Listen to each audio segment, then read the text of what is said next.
Il était une fois, dans un royaume enchanté, vivait un prince qui... Ah, on en a marre des châteaux, des princes, toutes ces conneries, on en a trop vu. Voilà, on va mettre un bon gros village à l'africaine. Des cases, des cabanes, qu'est-ce qu'on peut rajouter d'autre?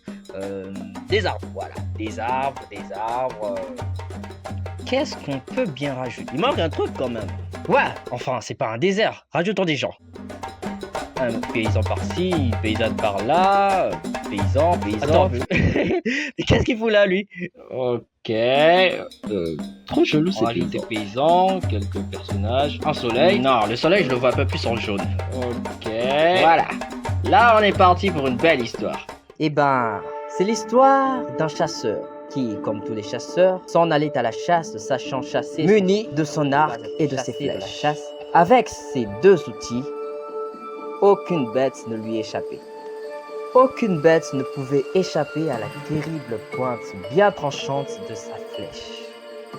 Il était infaillible. Non mais regarde lui là, il se prend trop pour un super-héros quoi. Regarde pas cette pose, on dirait Hulk dans Marvel. Je suis un super-héros. J'ai toujours rêvé d'être un super-héros.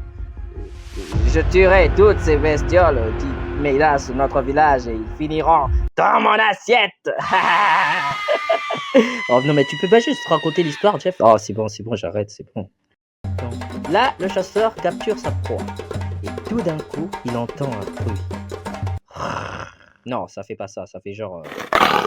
Voilà. Quel est ce bruit? Le chasseur se retourne et tout à coup, il se fait attaquer par un lion. Non, un tigre, non, une panthère, non, enfin un animal sauvage quoi. Disons, oui je sais, un léopard. Mais là ça fait pas trop léopard. Ah ouais, je sais. Voilà, là c'est un léopard. Ok.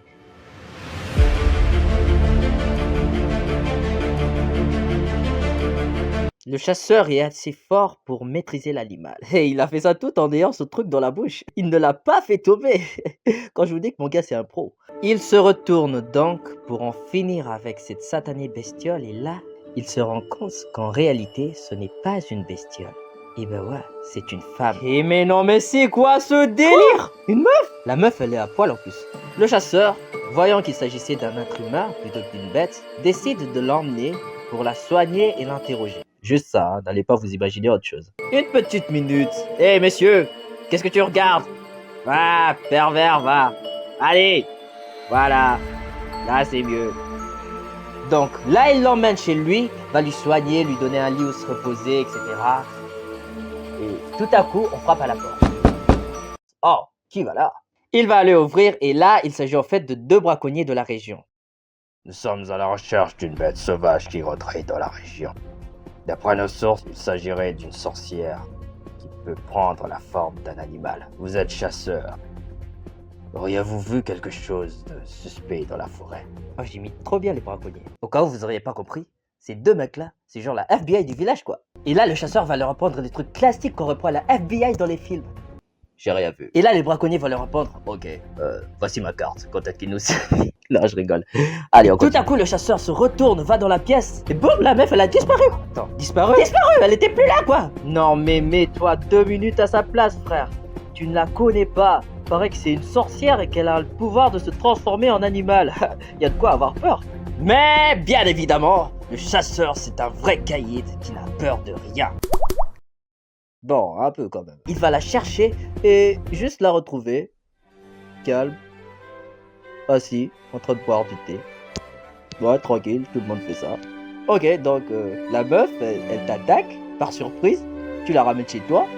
Hein, par pitié. Tu lui soignes, tu essaies de comprendre. Et là, tu te lèves, sans dire un mot.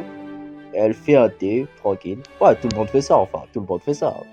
Je m'appelle Zola. Je ne suis pas une sorcière. Je suis victime d'un enchantement. Aidez-moi, s'il vous plaît. Tout le monde me prend pour une sorcière. Si je me transforme en animal, c'est parce qu'une vilaine sorcière m'a jeté un sort. Une malédiction qui me transforme en bête sauvage. Et sous cette apparence, je ne puis me contrôler. Non mais c'est quoi ce délire? Sorcière, sortilège, enchantement. Vous croyez qu'elle est allée loin? Et bien là, ça continue. Le seul moyen de briser le sort, ce serait de la tuer. Tuer cette vilaine sorcière. Ainsi, je serai libre. Aidez-moi, je vous en prie. Donc là, j'aimerais vous dire que le chasseur, guidé par cette jeune demoiselle, se lança dans une folle aventure pour retrouver cette vilaine sorcière. La jeune fille lui guida vers le mont Mukishi où résidait cette fameuse sorcière. Il la tua à l'aide de son arc et après avoir partagé cette folle aventure ensemble, ils tombèrent amoureux et échangèrent un beau baiser au coucher du soleil. Une petite minute. Oh ouais! Non mais c'est quoi ce délire là? Hein? Qu'est-ce que tu me fais là? J'ai dit coucher du soleil! Coucher du soleil! Et ben voilà! Là c'est un coucher du soleil. Et là-bas avec tout là, ça, ouais voilà. Il est bien le coucher le soleil. La vilaine sorcière est donc morte et la jeune fille est désormais libre. Libre de cette malédiction. Pour une fois, elle a trouvé l'amour. Oh, que c'est beau. Je sais pas si vous avez remarqué, depuis tout à l'heure, j'arrête de faire des commentaires. Ils vécurent heureux et eurent beaucoup d'enfants pour le reste de leur vie. Oh, tout est bien qui finit bien. Eh ben non, ça finit pas comme ça. Bah tu sais pourquoi? Parce que c'est pas un film Disney ici, on n'est pas dans un conte de fées. Merde! Excusez-moi pour le gros mot. Bon, on continue. Donc, après avoir tué la sorcière et pêché la meuf, le chasseur se rend compte d'une chose. Au fait, la montagne Mukishi, elle n'existe sur aucune carte, frère. Cette meuf, au fait, c'est une grosse mytho. En bref, bah, rien de tout cela n'est vrai. Tout est illusion. Et tu verras dans l'histoire, il y a des indices qui le prouvent. Hein. Tout d'abord, le chasseur se fait guider par la jeune fille dans cette folle aventure. Et pour y aller, ils sont à dos de cheval. Sérieux? Sérieux, quoi? Un cheval? On est dans un village en Afrique, on n'est pas dans un ranch au Mexique. Ensuite, il l'emmène dans un endroit qui n'existe sur aucune carte. Tuer une sorcière qui, tout compte fait, bah, n'existe pas. Bah ouais, une sorcière en Afrique, ça ressemble pas à ça. Ben voilà, ça c'est notre sorcière préférée. Ensuite, si vous avez bien remarqué, dans la scène du baiser, il y avait aussi... non, en fait, dans la scène du baiser, il n'y avait rien. C'était juste un baiser, quoi. Et puis ce soleil-là. Non mais regardez-moi ce soleil. Vous avez déjà vu un soleil avec des yeux et une bouche? Illusion! Après avoir découvert tout cela, le chasseur voulut des explications, pas logique, et elle lui dit « Oui, je suis une sorcière, mais je ne suis pas méchante. Si j'ai créé tout ce scénario, c'est parce que, toute petite, j'ai toujours rêvé de rencontrer le grand amour. Mais hélas, tous les hommes se méfient de moi à cause de ce que je suis.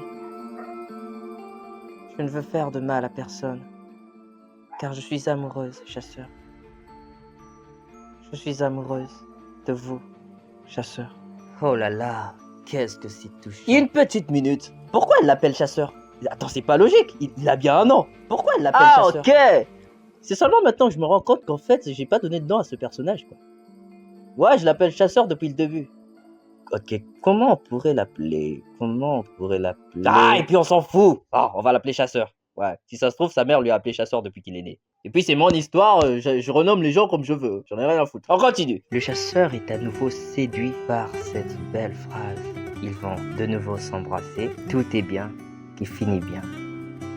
Eh ben non, ça finit pas comme ça. Ça finit par un coup de poignard dans le cœur. Tu sais pourquoi? Parce qu'on n'est pas dans un film Disney, on n'est pas dans un conte de fées. J'arrête pas de le dire. On n'est pas de La Belle et la Bête, on n'est pas dans Harry Potter ou être une sorcière, c'est cool. Non, non frère, on est en Afrique. On est en Afrique. Et être une sorcière, on les aime pas les sorcières. On les aime pas les sorcières. Le chasseur va le poignarder en plein cœur, je répète, en plein cœur. Et puis franchement, il avait raison de faire ce qu'il a fait là. Parce que juste après, la meuf, elle se transforme en je sais pas quoi. Elle se transforme en bête sauvage, je sais pas quoi. Même le soleil, il est étonné. Elle devient une sorte de dragon terrifiant, cracheur de feu. Mais le chasseur, c'est un chasseur. Les bestioles, ça lui connaît. Il la maîtrise sans problème. Il va lui couper la tête et le ramener au village. Voilà. Fin de l'histoire, tout le monde est content. Free meurt. Tout le monde est content. Même le soleil, il est content. C'est ainsi que se termine cette belle histoire. Et j'en ai rien à foutre si je suis pas resté dans les standards d'histoire que vous avez l'habitude d'écouter. J'espère que cette vidéo vous aura plu. N'hésitez pas à liker, commenter. Je fais vraiment des phrases de youtubeur là. Bref, n'hésitez pas à liker, commenter, partager. Abonnez-vous à la chaîne si ce n'est pas encore fait. On se retrouve très prochainement pour une nouvelle histoire. Merci, à très bientôt.